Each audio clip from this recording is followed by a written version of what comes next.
video guys. Hindi nang wala ang ngiti sa mukha ko. Kasi andito na po yung hinihintay ko. My first ever plant mail na galing sa Baguio. Yung na-purchase ko siya for only 150. So, ayan yung nakikita nyo. Meron pa ako ditong isang malaking box sa tabi ko. Yes, kasi meron tayo ditong table, pang garden po. In order ko ng aking mister for me para dito sa place namin kasi nangyirapan ako kakabuhat-buhat ng table na kahoy doon sa pag may ginagawa ko dito. So, ang ginawa niya, ayan, nag-order siya ng table for me and then wala pa siyang upuan kasi po, wala pa daw yung upuan. Anyway, parang hindi na nga to in-order niya kasi hindi to binabayaran ng kinuhaan niya kasi sabi, bigay na lang daw and then waiting sa 4 na pirasong upuan. Kaya, I'm so lucky and thankful talaga. So, ayan ang gagawin natin. I-unbox natin ito and then yung ating succulent.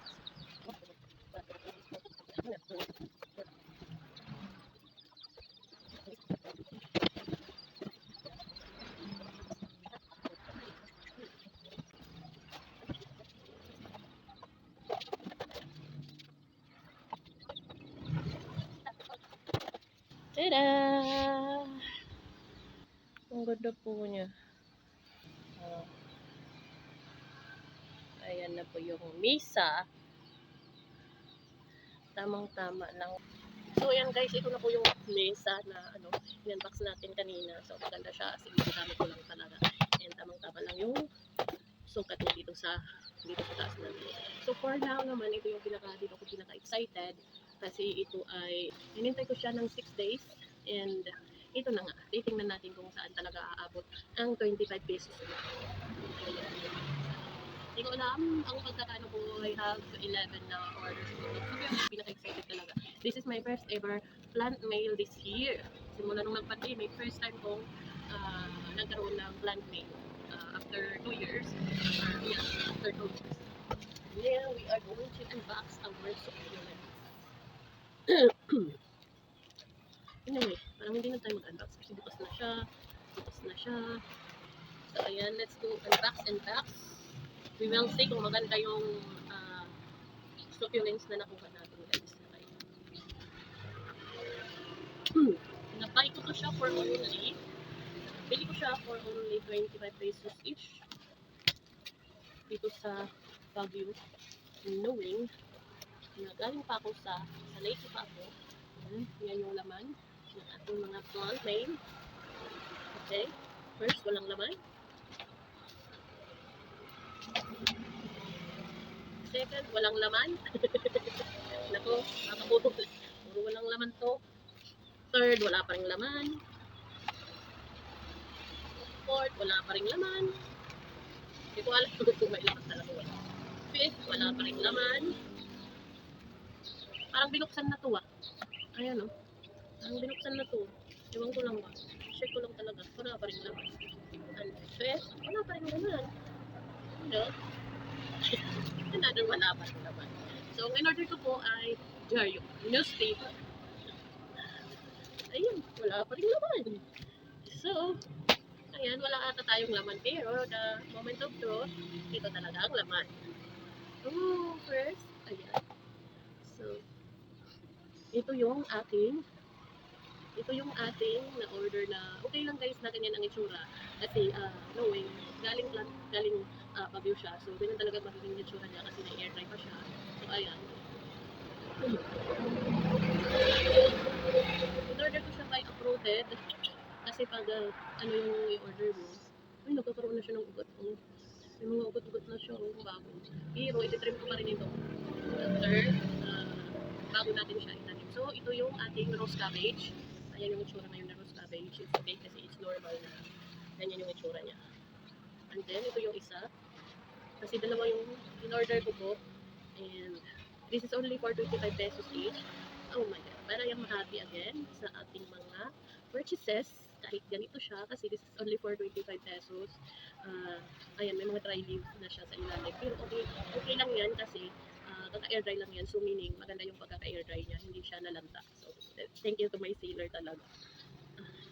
If maganda yung ating mga succulents ngayon, ilalagay ko yung kanyang Facebook link Facebook account niya sa aking description box if gusto ninyong mag-order. So, ayan, this is Black Frames. I'm happy talaga. Nakakita ka naman ako ng Black Frames. Oh my gosh. Super excited ako. This is only a Black Frames. Dalawa po yung in-order ko to. So guys, kung nagtataka kayo talaga na wala siyang notes, yes, tama po, wala siyang notes. Kasi in-order ko po talaga siya na uploaded. Kasi mas safe po talaga na mag-order tayo ng succulents from Baguio na uploaded siya. Kasi yung soil po nila is medyo parang clay type. So pag dito na sa lowland, hindi kinakaya ng mga succulents. So ayan, ito yung aking Black Friends. Oh, namiss ko si Black Friends, pero may something siya dyan. Ayan, kung nakikita. Ayan. Pero I'm happy kay Black Friends. Oh, diba? Ang ganda-ganda dito. This is only for 25 pesos, guys. Ayan, nakatatlo na tayo. And this one, again, is another Black Friends. Lahat po ito, for only 25 pesos lang. And lahat po sina-uploaded na po. So, ayan. Ayan, ito yung ating isang Black Friends for only 25 pesos. Aling Vicky, at so, tanungin mo doon kung magkano yung mga ganito, yung Black Friends, yung Rose Cabbage. Mamaya, pakita ko sa iyo yung iba. So, ayan, another Black Friends again. Gusto yung ngiti ko. Hindi mo wala, diba? So, ayan. And then, next, what is next? Pero may something ako dito nakikitang medyo na ano. So, I have see some, ano kaya to? Nakikita ko, ay no! So, kung nakikita nyo may something talaga guys, at hindi nyo po talaga ito may iwasan pag galing pong bagyo. Ayan po. Ating, ayan, string of banana. Ayan, may mga nalaglag na string of banana. May mga ganyan, mga something, yung mga dahon niya is naglaglagan na. And then, ito na lang po yung natira sa ating string of banana. But it's okay siguro. Makaka-survive naman siya. So, ayan ang ating string of banana. So, parang madami akong i-encounter na ganyan kasi nakikita ko marami ko. And this one guys. Excited ako for this one.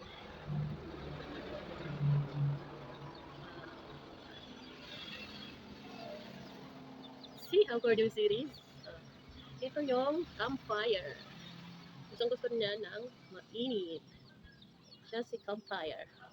So, okay si campfire. Wala siyang problema. Ayan, maganda siya, diba?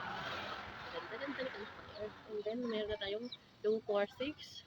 May 6 tayo. Ang order natin is 12. And then, ito pa. Meron ako nito dati. Yun nga lang, namatay siya kasi nagka-fungus siya. Ang laki na pa naman nun sana. And then, sobrang, ang ganda ng pagka-air dry niya. Yung to the extent na natatanggal na ano. Ito si Flapjack for only 25 pesos eh. Ayan, si Flapjack. So, ganda din yan. For only 25 pesos. Dati meron ako dito, super malaking-malaki na.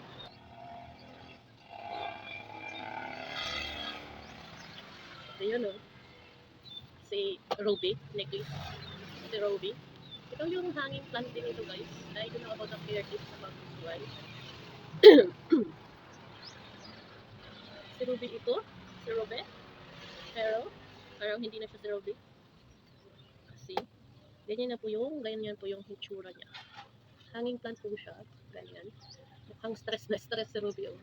Hanging plant po siya na maganda yung yung texture niya. Pero kasi nga lang galing sa plant mill, hindi may iwasan na may mga mag-yellow na dahon. Okay lang yan, it's normal naman po kasi. So, ayan, meron na tayong isa. 2, 4, 6, 8. Meron na tayong 8, 9. Oh my gosh. Ito si banana. Si banana. Naku, kahit ganito sila guys. Ayan. Dami naman sa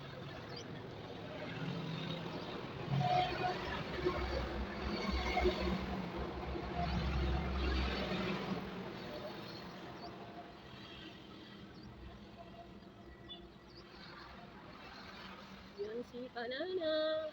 Sa jelly beans ko eh. Maliit lang pala si jelly beans. Pero okay lang naman. Guys, for 25 pesos. It's okay and normal na ganito ka lang karami sa jelly beans. Ayan sa picture diba ang dami, ang laki-laki. Pero sa actual talaga nagkakaiba. So, yan.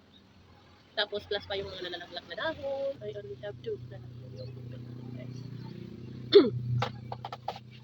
I only have 2 and wala na dito. So, mayroon na tayo dalawang.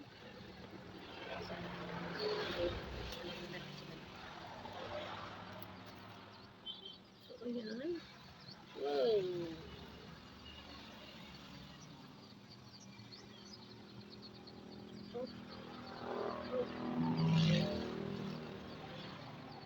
Sino to? Sino to? Hindi ko siya kilala. Hindi siya yung order ko. Hindi ito yung guys, may pagkakamali talaga minsan. Hindi ito si ano, si Lovely Rose. Iwan ko. May mali. May mali sa aking order. May mali.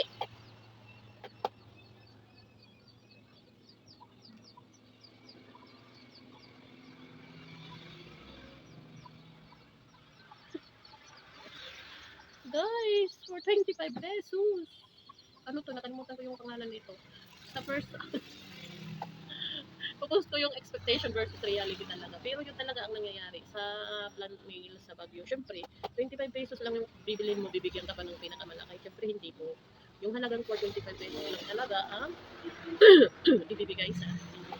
So, feeling ko itong Ruby, napakamadaling alagaan kasi nakikita ko may mga sanga-sanga na siya.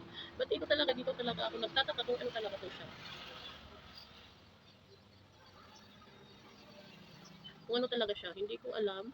Ito ay, ang dami kong nag-usaw. Only 6 days lang yan na shipping. Dati naman kasi maabot ako ng 14 days or something. Hindi pa naman nalulusaw yung mga halaman. Pero ito, medyo may lusaw na siya. But dito lang ako masaya. Oh, wink. So mamaya, magre-reklamo ko sa sealer ko. Ano tong nangyari? Ang papangit. Wink.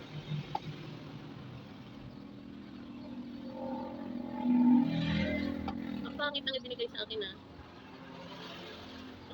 yung aking, ano, iwan ko kung anong tawag nito. Nawalan ako ng gana dito sa mga huli. Kasi ang dami mga sirang tapon. Something. Ano tayo dito? Kaya unbox ko. Ano yun? Sobrang malala. So, ayan. Yung unboxing natin. May isa akong order na wala. Pero okay lang naman yun guys. Kasi very accommodating naman yung seller na nagkukuhaan ko. Dati nga, dati nung mga before pa na nag-order ako, ano siya, nagre-refund din siya pag kulang talaga. Kasi hindi talaga yan may iwasan sa dinami-dami ng mga nag-order sa kanila.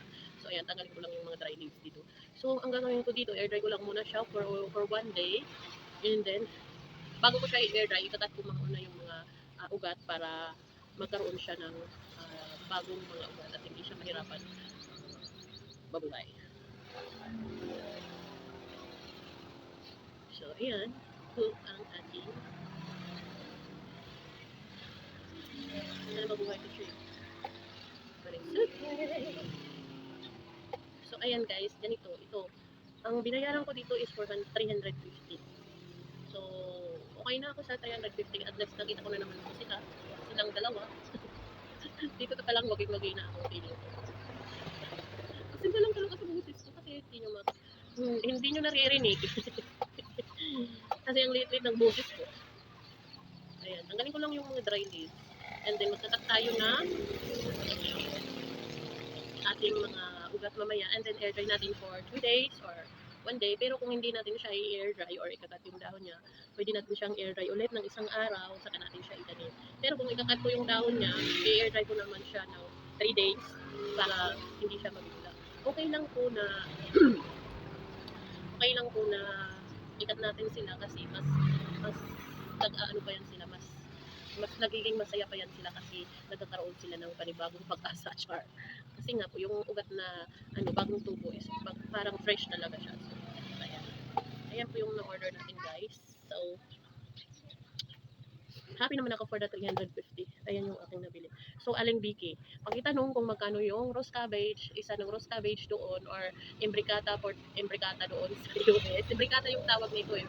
For the book, basta imbricata ang tawag nito. And then ito black prince, and then banana, and then jelly beans, and flapjack, campfire, and ruby necklace. Ito yung ruby necklace to, hanging plant. It's okay guys na ano, medyo yellowish yung mga ibang dahon niya. Kasi feeling ko mas mabilis siyang buhayin. Kasi kahit sa plant mail lang, kaya may mga bago siyang kusbong na basta may mga bago siyang kusbong. And then may mga bago siyang roots na tumutubo. So feeling ko madali siyang buhayin. And then this one, di ko alam. Feeling ko this is ghost plant na hindi kinaya. And then ito, hindi ko rin kinaya. Hindi ko alam kung ano ng ID nito. Pero feeling ko isa kasama ito sa mga na-order ko. Ayan, okay lang. Pero, ayan, isa sa ating order ang wala. And, so ayan ang ating plant mail. Ayan, si rose cabbage. Si black prince, may something sa kanya pero okay lang yan. But ito, napaka-flawless niya. And then, ito si campfire. Meron ako nito, kaso, pabayaan ko nga, diba? And then si flapjack. Yan si flapjack. And then si banana. Ayan si banana. And then ito si jelly beans. And then si ruby. Necklace ruby. Ayan siya. Okay lang siya. O, ayan. O, may tumutubo na sa kanya guys. Mahaba na siya. And then this one si ghost ito eh. Hindi ito si giant lovely rose na order ko. So, ayan, okay lang naman yung ating order, guys. So, happy naman ako sa naging outcome for only 350. Ayan yung ating na-order. At least, kinaya niya yung 7 days or 6 days plus 5 days na air dry doon kay sealer. So, kinaya niya yun. So, dito sa atin, mag-air dry pa tayo ng 3 days kasi ikakat natin yung mga ugat nila. So, ayan, let's see kung anong mangyari sa kanila. But it's okay. I think kaya na naman yan nila. So, ayan. So, ayan guys, ang ating plant mail. That's it for today. That's it ang ating unboxing. And yun lang ang ating video for today. Maraming salamat. If you wish na mag-order kayo ng succulents, so for the first time this year na order, okay naman sa akin. As in, super approved naman siya sa akin. And then nakakausap ko naman siya sa kulang. Nagre-refund naman siya, wala siyang problema. So, ayan, ilalagay ko yung kanyang Facebook account sa description box if ever gusto niyo mag-order. So, pa-check na lang. Ayan, again, thank you again for watching. See you again next time. Please don't forget to like, comment, and subscribe. Bye! Be good!